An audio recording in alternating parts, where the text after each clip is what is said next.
So here we are in our second last review topic, which is going to be arrays.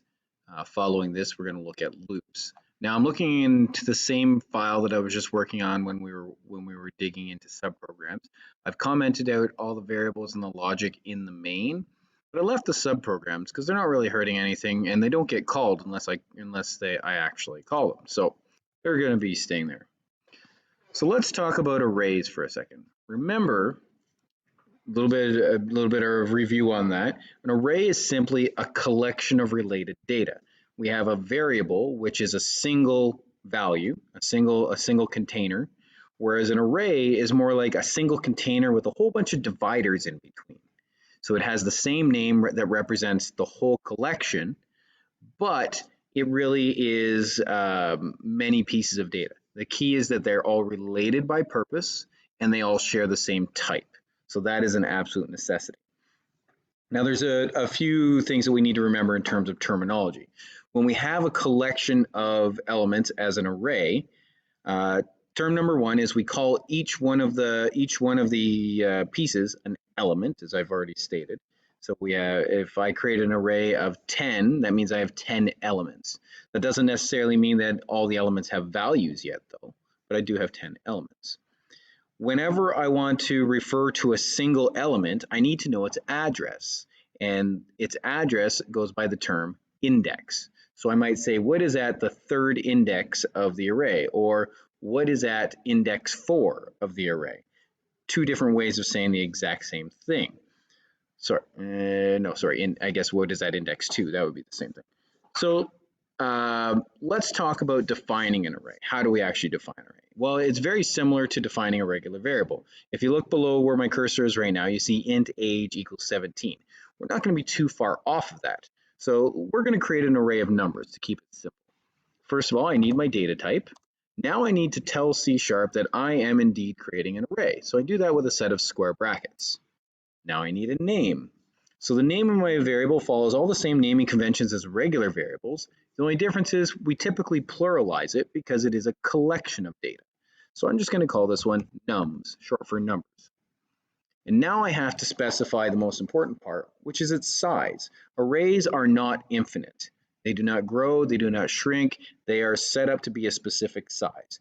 That way when we define them, the program, the compiler will, the code will actually reserve a block of memory to specifically fit that many integers, since this is an integer array. The best analogy I can have is your restaurant analogy. So you call ahead to a restaurant and say, I would like to reserve a table for 3 people. Let's say 5 people. I would like to reserve a table for 5 people. And the person would say, yes, of course, no problem. And what that means is they've now set up a table with 5 chairs for you. Nobody's currently sitting in those chairs yet. And at no point does anybody have to until you're ready to show up. So you show up for your dinner reservation, you sit down, you notice nobody else is there yet. So you still have 4 empty chairs. Then maybe a group of 2 show up, your best friend and their boyfriend or girlfriend. And they show up and they take up 2 of the seats, not necessarily right beside you, probably not beside you. They may sit on the other side of the table. And then, of course, maybe one of them has to go to the bathroom, but then a 4th person shows up. And then a 5th person. But then that 3rd person who went to the bathroom now comes back and sits down. What I'm saying here is we can actually play with those individual elements by filling them up in any order we choose. They don't have to be sequentially filled up in any way, shape, or form. We can set the data at any point. We can reset it to nothing if we'd like, to a degree, and then we can add or overwrite it with different data, however we want. Now, of course, let's say that table is now full and a 6th friend shows up. Unfortunately, you got to be the bad guy and say, sorry, no dice. We made a reservation for 5. You cannot sit here. There's no space. I know it's mean. They can't even pull up a chair or anything like that, but them's the rules. This is a no movement. Restaurant. So how do we define its size? Pretty easy. We're going to say equals new int. And then inside these square brackets, I just have to state how big I want. I'm going to keep it a nice small one. We're going to say this is an array of 3 elements. So we just reserve the table. Nobody's sitting at the table, though. So that is how we define an array. So the next piece is how we assign an array. So we can assign the values of an array in in three different ways. We're only going to talk about two right now. The third one's going to come in when we talk about loops, but in two different ways. So the first way is to actually literally state the value of all three elements one at a time. So we call this the manual method. So we're going to say nums. Normally, if it was just a variable, we would just say nums equals, let's say, 5, and we would be done with it. But the problem with this is, well, this is an array, a collection of elements. It is still one bucket, but that bucket has dividers.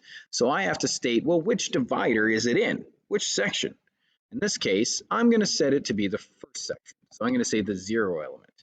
So you say 0, how's that the first section? Because when we number our index values, our addresses, we start at 0. So if we have 3 elements, that means we have index values 0, 1, and 2, 0 being the first element. So let's add the other 2 now.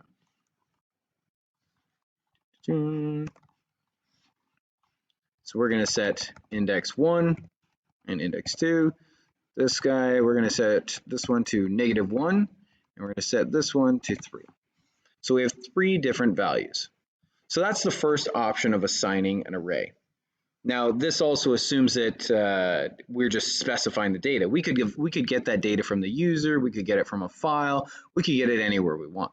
But for now, it's just coming directly from there. So the other option is we are going to create a second array below this. I'm just going to copy and paste this one to save some time. And we're going to call this one nums2, just to differentiate it. Now, this time, I'm not going to specify its size. What I am going to do is specify the actual values inside.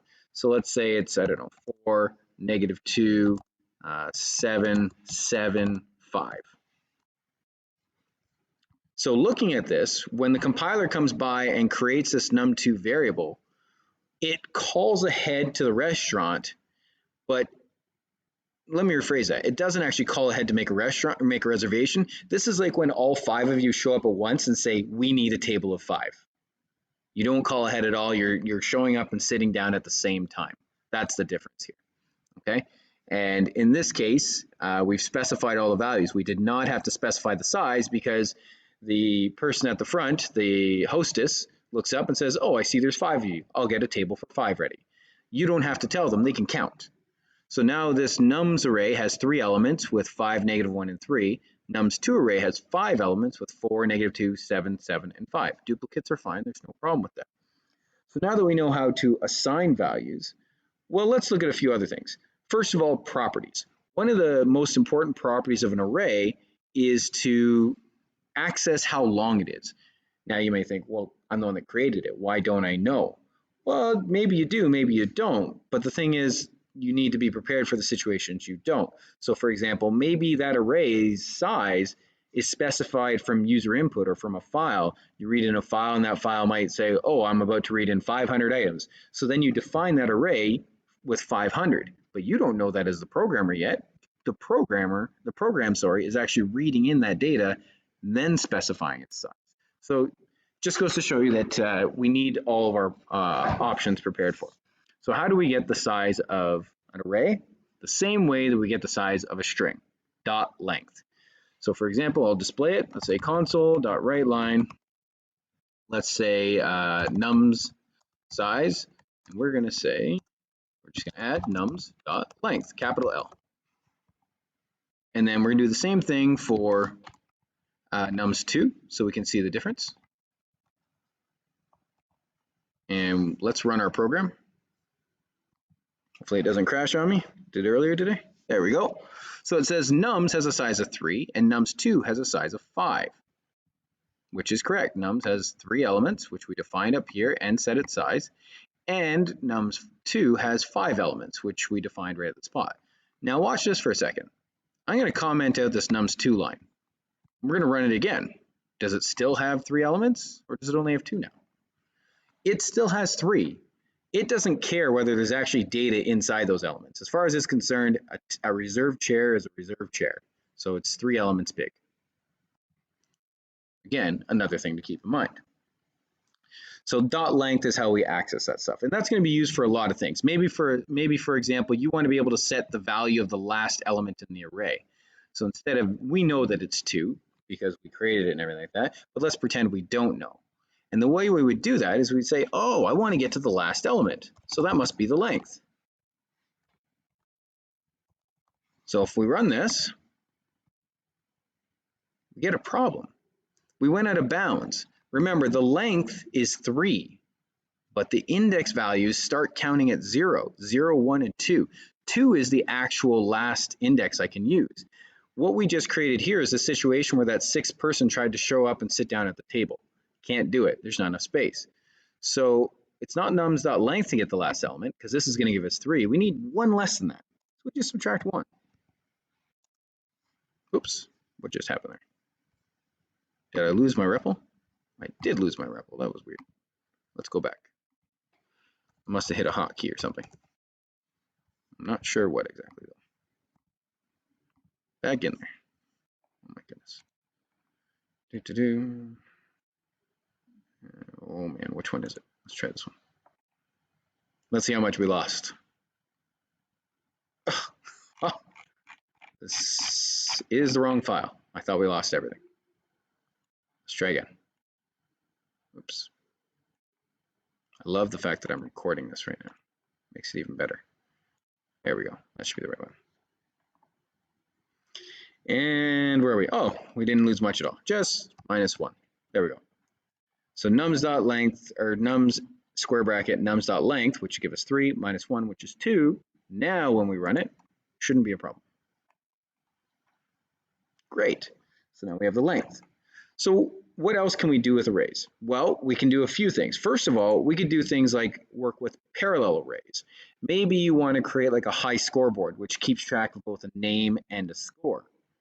And the whole purpose behind that is the same index values have to coincide with one another. So for example, you want the top score, if that's the first element in the array for scores, the name associated with that score should also be the first element in the names array.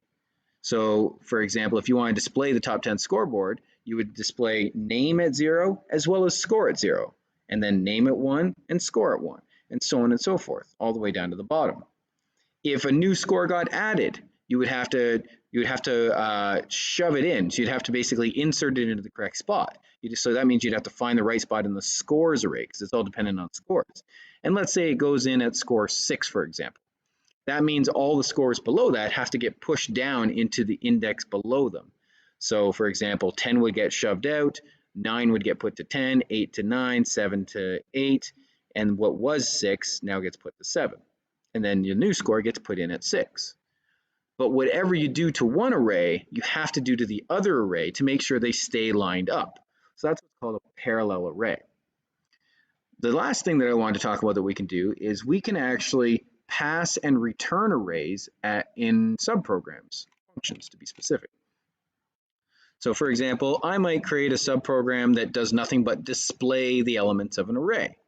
So I'm not actually going to do the logic for that, but I'm going to show you how to create the signature line. So we might say public, we'll make it a procedure because we're just displaying data. Public void, oh static, don't forget static. Public static void display array, or display data, whatever you want, as long as it's clear. And now we're going to pass an array as a parameter.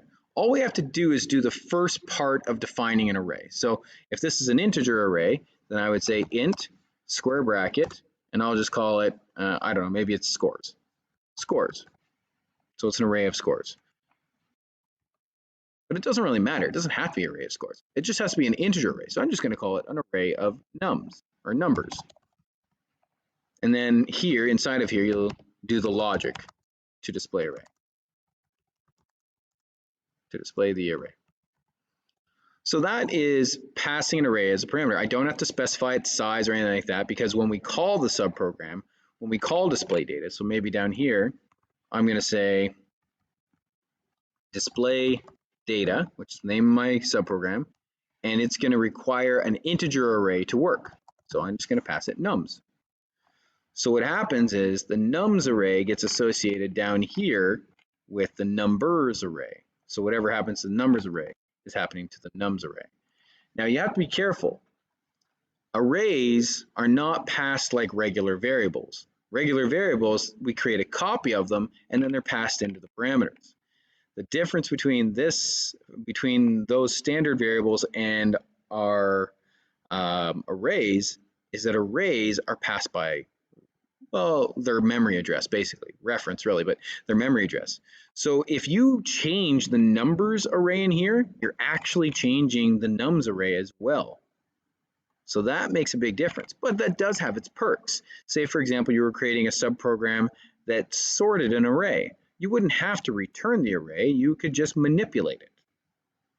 Now, sometimes you may want to return a copy of the array, in which case you'd have to create a copy inside of here and then change it, because if you change this, it will change the one that was passed in as a parameter, okay? So you have to be careful of that. All right, so that's how we pass in a value. How do we return one? Well, pretty much exactly the way you would expect. Let's say I want to do something that sorts an array and it returns a sorted version of the array, hypothetically speaking. So you would say public static, and now you have to specify that you're returning whatever type of array. Let's say it's sorting, let's say an array of names. So that means it's going to be an array of strings. So I would just literally say public static string array. Let's say sort names. That would mean it would need a string array as a parameter.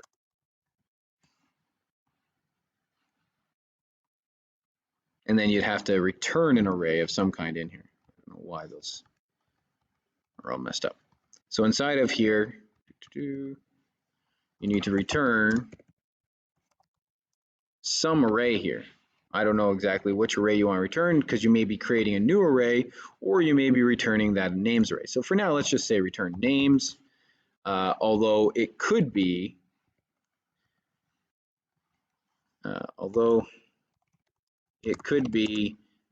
create a new copy of the array and change that and return it. So you're not returning the original one. You're creating a copy and manipulating the copy. Right? How do you copy an array? Well, there's a few options. There's a clone function, and then there's also, you could literally just create a new array and copy the values in one at a time, depending on what you're doing.